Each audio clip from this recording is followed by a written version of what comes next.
આ જે વસ્તુઓ છે એ ક્યાંક ને ક્યાંક કેમિકલો છે, બરાબર ને? તો અહીંયા જે પોલિટેકનિક કોલેજો છે, એન્જિનિયરિંગ કોલેજો છે કે જેમાં ટેકનિકલ સ્ટાફ જે હોય છે, ખાસ કરીને કેમિકલના પ્રોફેસરો હોય, જો એને બોલાવવામાં આવે તો પોતાના નોલેજનો ઉપયોગ કરીને બી પોલીસને ક્યાંક ક્યાંક જણાવી શકે. એટલે એફએસએલની સાથે સાથે એવા નિષ્ણાંતો કે જે આ કેમિકલ સાથે સંકળાયેલા હોય તેનો ઉપયોગ કરવાથી અને તેમને સલાહ લેવાથી હજી વધારે ને વધારે ક્યાંક ને ક્યાંક છે પોલીસને તલસ્પર્શી અભ્યાસ થાય તેના માટે બોલાવવામાં આવે છે. આ જે આરોપીઓ છે તેની સાબરકાંઠામાં પણ આ જ પ્રકારના એ લોકોના ફટાકડા સાથેનો વ્યવસાય સાથે સંકળાયેલા એ લોકોના ગોડાઉન છે.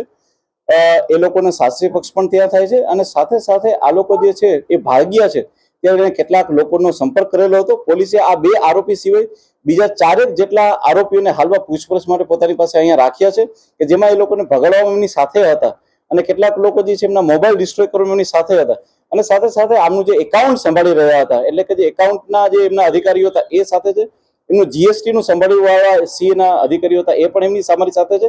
એ બધાને પણ અહીંયા લેવામાં આવ્યા છે અને આ લોકો જે છે એ બંને આરોપીઓ એ હાલમાં ઈડરથી થઈ અને એ લોકો ઇન્દોર તરફ ભાગવાના પ્રયાસમાં હતા અને મીનવેલ પોલીસે છે એમને પકડી લીધેલા છે. શું સામે આવ્યું છે? એમને સ્થાનિક લોકોએ ફોન કર્યો હતો, ફાયર બ્રિગેડને એવો ફોન કર્યો હતો કે લોકો કે પછી સીધા ભાગી ગયા? હાલમાં અમારી તપાસમાં જે આવે છે એ પ્રમાણે લોકો જણાવે છે કે અમને ખ્યાલ પડતા કે બ્લાસ્ટ થયો છે, અમે લોકો તાત્કાલિક એમની જગ્યા પરથી ભાગી ગયા હતા. પરંતુ છતાં પણ આરોપીઓ જે છે એમની એક લાંબી પૂછપરછ થાય, આજે કોર્ટમાં એને રજૂ કરી અને ત્યારબાદ જે છે એમને રિમાન્ડ લેવામાં આવે, ત્યારબાદ છે થોડી વધારે ઇન્ફોર્મેશન અમે લોકોને મળી શકે એમ છે. રિમાન્ડના મુદ્દા એ જ હશે કે આટલા વર્ષોથી જ્યારે ફટાકડાના વ્યવસાય સાથે સંકળાયેલા છે તો આજે બ્લાસ્ટ થયો છે તો બ્લાસ્ટ થવા માટેના જે પ્રાથમિક રીઝનો એફએસએલ દ્વારા મોકલવામાં આવેલા છે તો એ કઈ વસ્તુ માટે જે થઈ અને કોઈ પણ વસ્તુ આવી લઈ આવ્યા હતા, કઈ કઈ જગ્યાએથી લઈ આવ્યા હતા, હરદોઈથી લઈ આવ્યા હતા કે બીજી કોઈ જગ્યાએથી લઈ આવ્યા હતા અને એમના પોતાની આ વ્યવસાયની સાથે બીજા કોઈ વ્યક્તિઓ સંકળાયેલા છે કે નહીં, કેટલા રૂપિયાનું ટ્રાન્ઝેક્શન થયું હતું, એ આ માલને કઈ કઈ જગ્યાએ વેચતા હતા અને આ સિવાય બી કેટલાક મુદ્દાઓ જે એસઓજી ટીમની ધ્યાનમાં આવે એ બધા જ મુદ્દાઓ રિમાન્ડના રહેશે. બંને આરોપીને પોલીસે પકડ્યા છે, તે બંનેની પૂછપરછ કરી અને ત્યારબાદ જે છે એ ઝડપથી આનું એક ચાર્જશીટ થાય અને ચાર્જશીટના અંતે લોકોને ન્યાય મળે અને આમને કડકમાં કડક સજા મળે અને આખા ગુજરાતમાં ને પણ અથવા આખા ઇન્ડિયામાં એક દાખલારૂપ એક વસ્તુ બને તેના માટેનું પણ પોલીસ દ્વારા આયોજન કરી અને કરવામાં આવ્યું છે.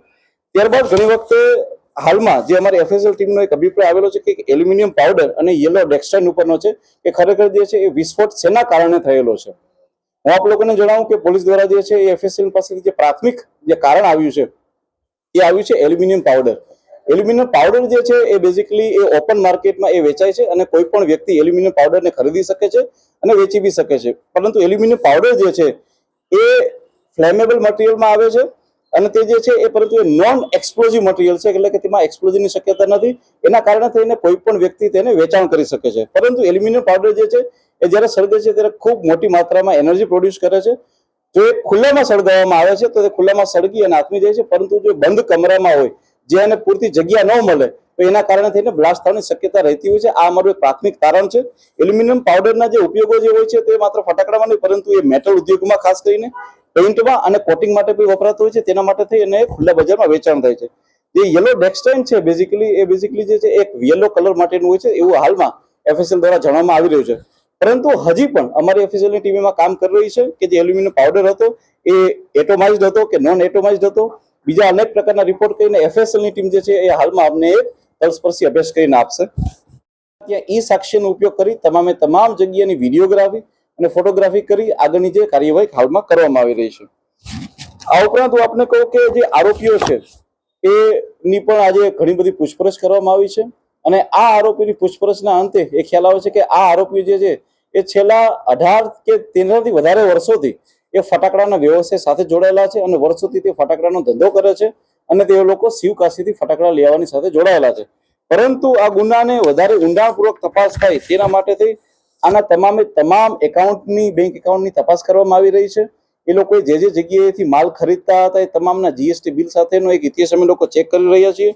આ ઉપરાંત પોલીસને જાણમાં આવ્યું છે કે તેઓ થોડા સમયથી તે ઇન્દોરમાં હરદોઈ જિલ્લામાંથી પણ ફટાકડાનો વ્યવસાય કરતા હતા, તો એની પણ પોલીસ દ્વારા છે વિગત મંગાવવામાં આવી રહી છે. આ સિવાય એવા જે ઠેકેદારો હોય કે જે ફટાકડાના બિઝનેસ સાથે સંકળાયેલા હોય અને એ લોકો મેન પાવર પ્રોવાઈડ કરતા હોય તો એના પણ કોણ હતા અને ક્યારે એમનો કોન્ટેક્ટ કરેલો હતો એ બાબતની પણ પોલીસ તલસ્પર્શી અભ્યાસ કરી રહી છે.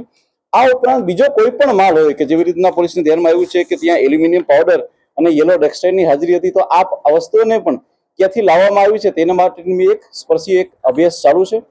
આ સિવાય પોલીસ દ્વારા અલગ અલગ 7 જેટલી એક ટીમોની ઘટના હાલમાં કરવામાં આવેલી છે, કારણ કે પોલીસને જે જગ્યાએથી માલ મળ્યો છે ત્યાં અલગ અલગ ટીમોને મોકલવામાં આવેલી છે.